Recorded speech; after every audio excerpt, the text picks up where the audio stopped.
চুয়াডাঙ্গা জীবননগর উপজেলার পেয়ারাতলা ফলবাজার পরিদর্শন করছেন চুয়াডাঙ্গা জেলা প্রশাসক মোহাম্মদ জহিরুল ইসলাম।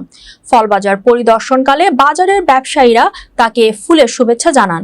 জীবননগর প্রতিনিধি মোহাম্মদ মুনাইম হোসেনের পাঠানো তথ্যচিত্রের ডেস্ক রিপোর্ট। পরিদর্শনকালে উপস্থিত ছিলেন জীবননগর উপজেলা নির্বাহী কর্মকর্তা মোহাম্মদ আল আমিন, জেলা প্রশাসকের কার্যালয়ের সহকারী কমিশনার ও এক্সিকিউটিভ ম্যাজিস্ট্রেট আব্দুল আল নাইম, উপজেলা কৃষি কর্মকর্তা আলমগীর হোসেন, পেয়ারাতলা ফলবাজার কমিটির সভাপতি চাষী রমজান, সাধারণ সম্পাদক সরোয়ার হোসেন, মার্কেট মালিক ও ব্যবসায়ী তরিকুল ইসলাম সহ তারা প্রমুখ। পরিদর্শনকালে তিনি জীবননগর উপজেলা এ ধরনের ফলের আড়ত স্থাপন করার জন্য বাজার কমিটিকে সাধুবাদ জানান এবং ফল বাজারের উন্নয়নের জন্য বিভিন্ন প্রতিশ্রুতি দেন।